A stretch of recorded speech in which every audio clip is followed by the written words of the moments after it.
I want to give you advice that I gave one of my coaching students last night who was releasing or planning to release his first song, and he's excited, he's nervous, he's never done it before, and maybe that's you. You've never released your song before and you're like trying to get it all ready and you want it to be great. You know, I remember releasing my first EP and I wanted it to be the biggest thing. I wanted it to be the best thing. You know, we didn't even release a first song when I released music. We released a whole EP. You know, singles weren't as big back then. This is like 2001, so we're talking like 20 years ago. I know I don't look that old, but so I was telling him, you gotta have good artwork, you gotta have good music, and you gotta plan this thing in advance. So don't be whipping this thing out. I said that on the Spotify webinar the other day, that you can't just whip it out. You got to plan at least 4 weeks in advance. Like I'm talking, once you get that master, the artwork, and you got all the things so that you can schedule the release, you don't just whip it up in the next 24, 48 hours. That's the biggest mistake artists make. They get it and they just whip it out there.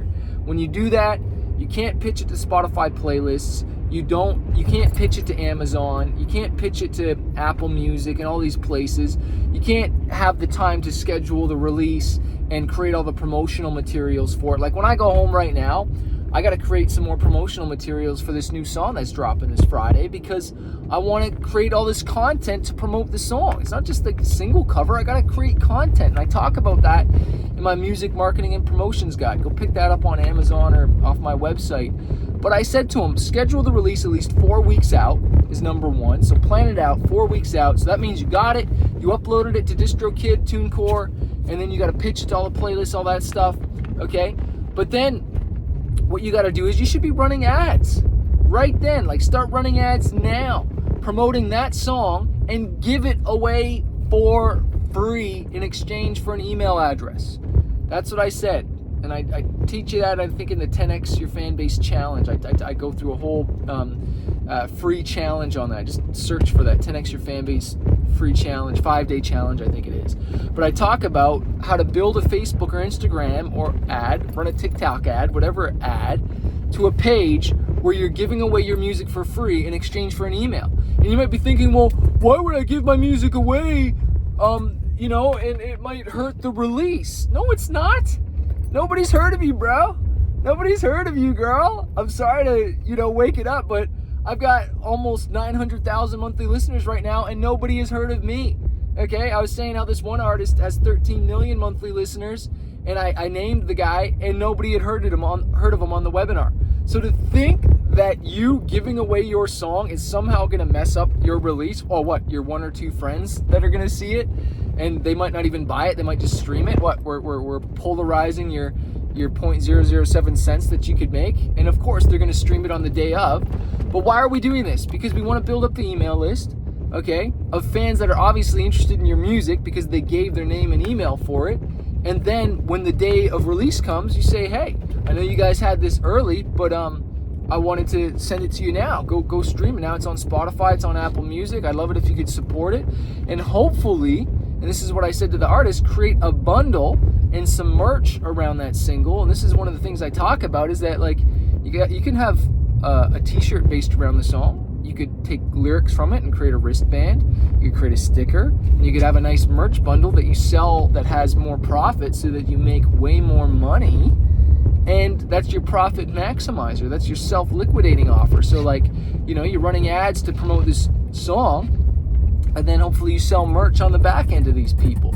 But even if you don't, you want to be building up that email list and that awareness so that when you do post on social media, on Facebook, Instagram, hopefully these people saw the ad, they're following you because you're posting regularly, and they like what they're seeing, and they're digging your brand, they're digging the stuff that you're putting out because you're doing quality. You're not just rushing it, but you're doing it on a high level. And then when you post about it, it's like, dude, pre-save it for me. Do me a huge favor, pre-save it. And that could be part of the follow-up email after someone gives you their name and email. It could be like, hey, here's the song. Do me a huge favor. Can you pre-save this on Spotify and help us blow it up on the day of the release? Because you want as much traffic as you possibly can that week of. But you gotta understand, it's scary releasing a song for the first time. Of course it is. You've never done it, and you might screw it up. Oh well, it's your first song. Your first song, guys, I hate to say it to you, but it's not most likely going to be your best song. It's not going to be your biggest hit. Everybody thinks Eminem's first album was the Slim Shady EP and Hi, My Name Is, but he had an album called Infinite before that, 50 Cent had released tons of songs and mixtapes and all kinds of stuff before he blew up. Just because it's the first time you're hearing about the artist, or it's when they had like big major label success, that's not when they first started. And so you gotta put in the time, you gotta put in the effort, and guess what? When you do this the first time, it's gonna be scary. But then you'll have done it, and then when you release the next song, it's not going to be nearly as scary because you're going to know what you're doing now. You're going to know you need artwork. You're going to know you need to schedule in advance. You're going to know what things you did wrong and what things you did right. You're going to see what worked. You might be working with a new producer this time. You might have a featured artist on it, like I'm always suggesting. And maybe you don't want to have a featured artist for your very first song. You might want to wait a little bit and build it up before you're reaching out to people. But the point is, you got to get in the game. Stop putting it off. Stop, and if it's not this big, huge crescendo, then blow it up on the second one. You think Drake's very first song was huge? No, of course it wasn't. My first songs weren't huge. I didn't take off until, so I released an EP, toured, played some shows. It was great, made some money, learned a lot, learned how to book shows. Then I released a full album. It was like 20-something songs. It was crazy. Independent, still just touring, playing shows, figuring it out. Then I finally released, then I signed a deal. And I thought that was going to blow me up. Like, oh, for sure, I've done an EP, I've done an album, now I'm going to be famous, right? No, it wasn't that. It was my second album when I thought about giving up. And how many times do you think I thought about giving up? In between every single one of those releases, I thought about giving up, but I didn't, And all the way across in Japan is where I blew up. It wasn't in the US, wasn't in America. It was in Japan that I blew up. It was my song Impossible. It took off. And we're selling 10,000 albums a week. But look how many songs that is. 5 songs on the EP, 20 songs on the independent album, and then I think another 12 songs on the first signed release. And then finally, on my 4th project, I finally took off. So it's just like, this thing takes time.